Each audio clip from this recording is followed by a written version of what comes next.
So Nintendo is obviously in a bit of a transitional phase, getting ready for the Switch successor to come out, but they announced that there was going to be a double showcase, an Indie World showcase and a Nintendo Direct partner showcase taking place today. I just finished watching it, and I have a lot of thoughts about it, so if you're new here, make sure you hit that subscribe button. First, we'll talk about the Indie World presentation, and honestly, I don't have much to say about it. Most of these games just didn't interest me, like, at all. There was, kind of weird, obscure games. I'm sure there's a market for it. I'm sure there are people out there that like these types of games, and for you, I say, hey, you know what? Enjoy them. But a lot of these just did not hit with me. I will say the final game that they showed, though, was a game called Pizza Tower that gave me not only kind of Wario vibes, but also a bit of like old school Looney Tunes vibes, like, Roadrunner style stuff. I really liked what I saw from this. It looked like a 16-bit game, like essentially on crack, I guess you would say. Definitely a very interesting visual style, and I'm actually interested in this game. It actually comes out today as well, so maybe I will check it out if there's nothing else that's coming out today. Spoiler alert, there is something coming out today that I would rather play than this, but I am interested in this. I will probably check this out eventually. But as far as the Indie World Showcase was concerned, I could have done without it. Nothing really hit with me beyond Pizza Tower, but maybe you feel differently. Then we, of course, get into the meat and bones of the presentation. The meat and potatoes, I guess I would say, is the Nintendo Direct Partner Showcase. So obviously no first-party Nintendo games are going to be on this. We started off with banger, Tetris Forever. It is a compilation of classic Tetris games. No Tetris NES on there, but Tetris Famicom is, because, it's a little bit of a different game. There's actually a new Tetris that is being included in this as well, called Tetris Time Warp, that basically cycles through like the different versions of Tetris that are on here from a visual perspective or from a gameplay perspective, which I think is pretty cool.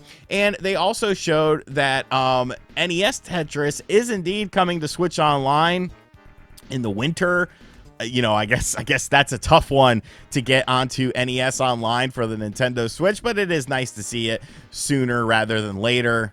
I guess I don't understand why you couldn't do it today, but whatever the case may be, I think Tetris Forever looks cool. Of course, there is a museum section of it. This is a digital Eclipse game, so pretty cool looking game. Star Overdrive was the next game that, I don't know if this was something that's been talked about before, but I kind of dug it, honestly. It reminded me of like an old school, like Dreamcast kind of style game in terms of like the vision of it. You traverse with like a hoverboard across like a really big land.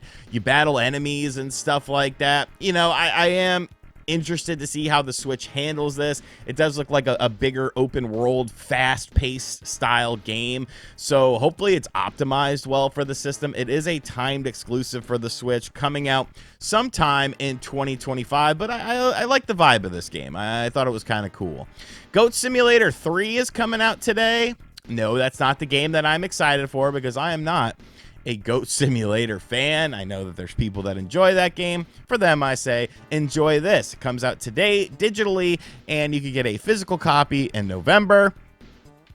Or you could double dip, I guess, and buy it digitally and buy it physically if you really want to. There was a sizzle reel of stuff that didn't really catch my eye beyond Stalker 1 coming to the Nintendo Switch. I know that is also coming out on other platforms as well. Is it already out on Xbox? I'm not 100% sure. But Stalker 1 is coming to Switch, so that's something.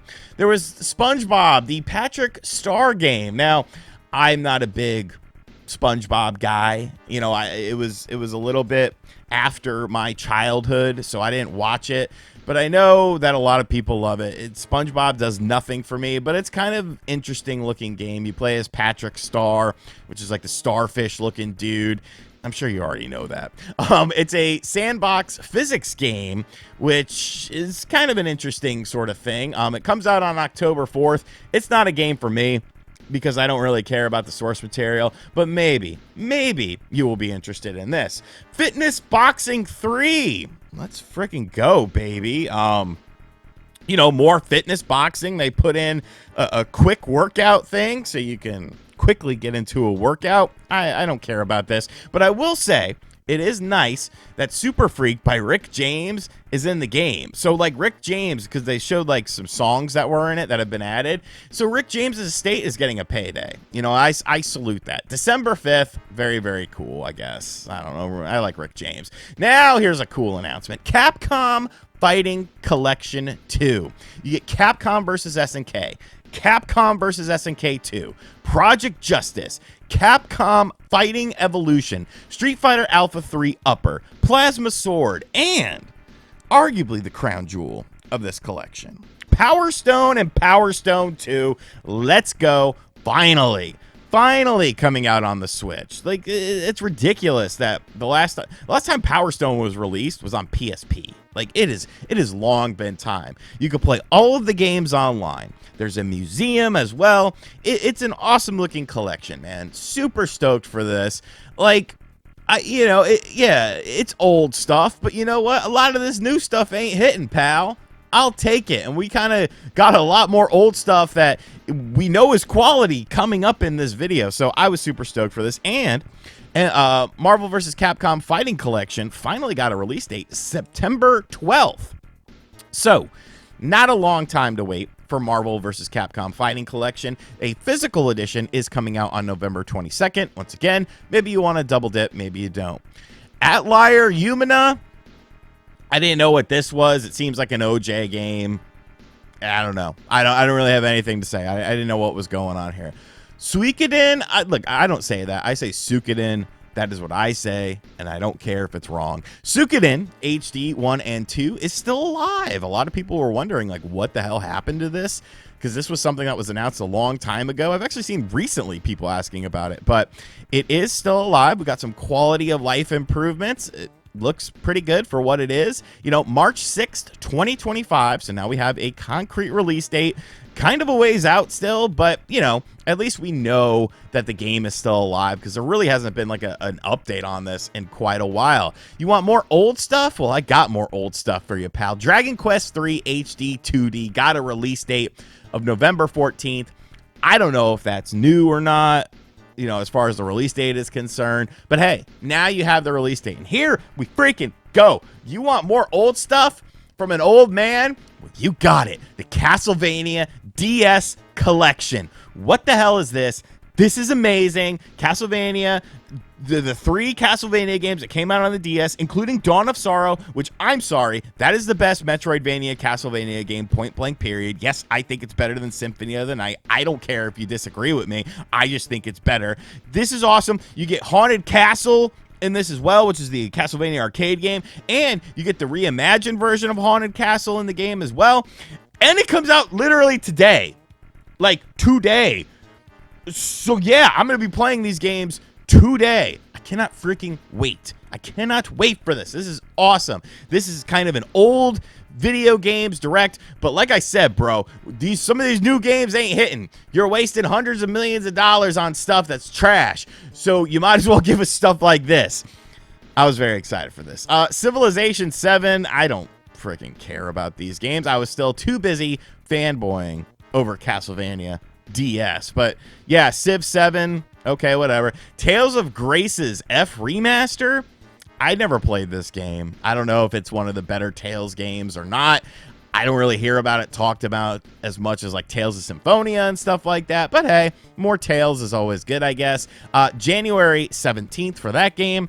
My Sims bundle, Five Nights at Freddy's Help Wanted 2. Sorry, don't care. Don't care about these games.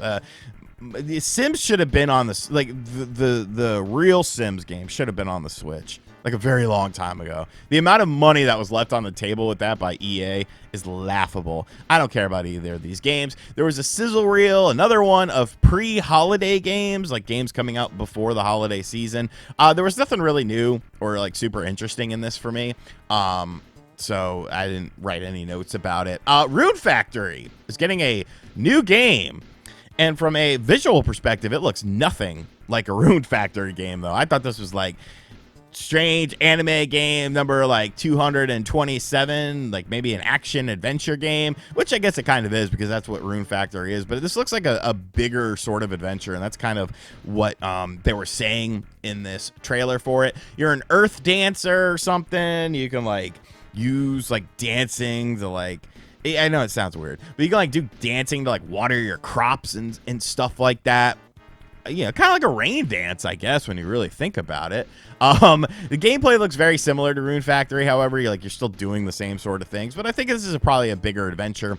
Spring of 2025, and then our final game. I think this was actually an interesting surprise because this is another franchise that has not been on the Switch, and it's probably something that should be. And Sega has finally brought it over. Yakuza Kiwami, the game that is the precursor to the Yakuza franchise, is coming to the Nintendo Switch on October 24th. It is a native port.